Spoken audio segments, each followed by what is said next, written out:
If you are a developer building Microsoft Power Apps, you rely on PowerFX, a strongly typed, low-code engine. High-performance applications often fail because architects attempt to force procedural, sequential logic onto a platform built for an entirely different execution model. Notice the difference. On the left, imperative logic executes sequentially, step by step. On the right, PowerFX uses a declarative model, like a spreadsheet.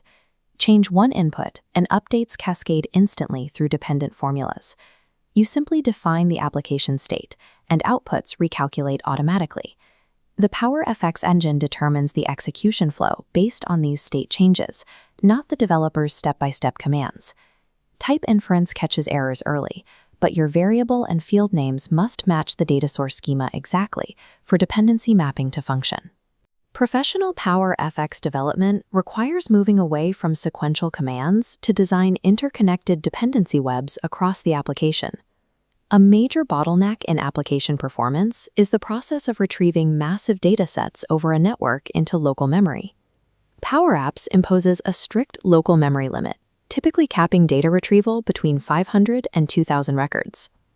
This diagram represents the boundary between the local client and the backend engine. To bypass local memory limits, we use a process called delegation.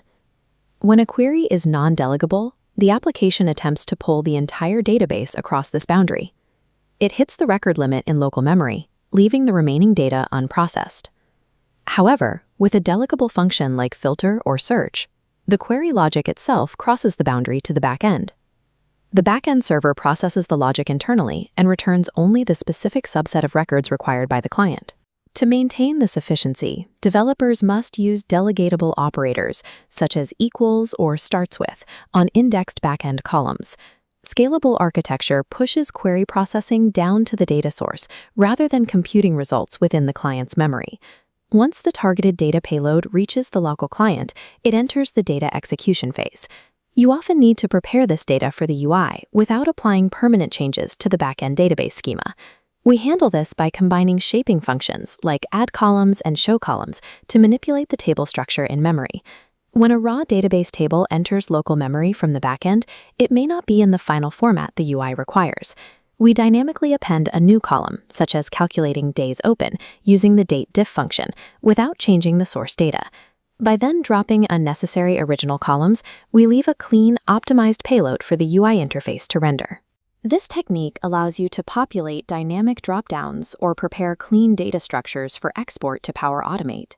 In-memory data shaping isolates the front end from rigid backend schemas, optimizing both rendering and network exports.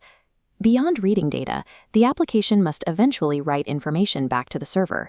The SubmitForm function is the standard method for rapid CRUD operations tied directly to default UI controls. However, standard forms have limitations when attempting complex, multi-source operations that require precision. This diagram shows how the patch function allows for unbound transactional updates. It bypasses standard UI form controls, establishing direct, targeted communication with the backend for specific fields. A single patch action can execute updates across multiple distinct data sources simultaneously. This approach is necessary for bulk operations or updating specific fields without the overhead of rendering full records. By separating data transactions from UI dependencies, the patch function enables complex workflows that operate independently of screen-bound controls. The final layer of the architecture is the management of temporary application state within the client's local memory. Indiscriminate use of global variables creates memory bloat, which directly leads to UI lag and poor performance.